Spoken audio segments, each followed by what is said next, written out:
अमरावतीत मवियाचे जोरदार शक्तीप्रदर्शन, बळवंत वानखेडे यांच्या विजयाकरता अंबादेवीला घातलं साकडं।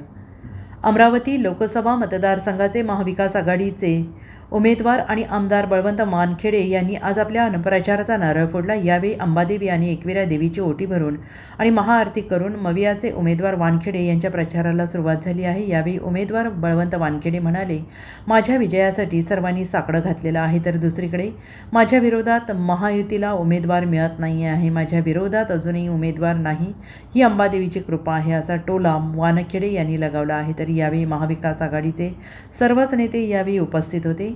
महाविकास आघाडीच्या मार्फत आज या अमरावतीचं जे दैवत आहे ते दैवत अंबादेवी यांना साकडं घालण्यासाठी, त्यांचा आशीर्वाद मिळवण्यासाठी महाविकास आघाडीनं हे आज महाआरती केली आहे आणि ओटीसुद्धा भरली आहे। अंबादेवीच्या चरणी हेच साकडं घातलं की माझ्या विजयाचा मार्ग हा सुकर हो, मला विजय मिळावा, यासाठी मी अंबादेवीकडे प्रार्थना केली। महाविकास आरतीमध्ये पाहायला मिळाले, कसं पाहताय असं? निश्चितच हे महाविकास आघाडीच्या माध्यमातूनच ही आजची महाआरती आहे आणि त्या महाआरतीला सर्वच महाविकास आघाडीचे घटक पक्ष हजर होते। अंबादेवीची कृपा आहे, माझ्या विरुद्धच कोणी उभं राहणार नाही, याची शेवटपर्यंत अंबा माता काळजी घेईल असं मला वाटते। Bureau report, SBN Marathi, Amravati.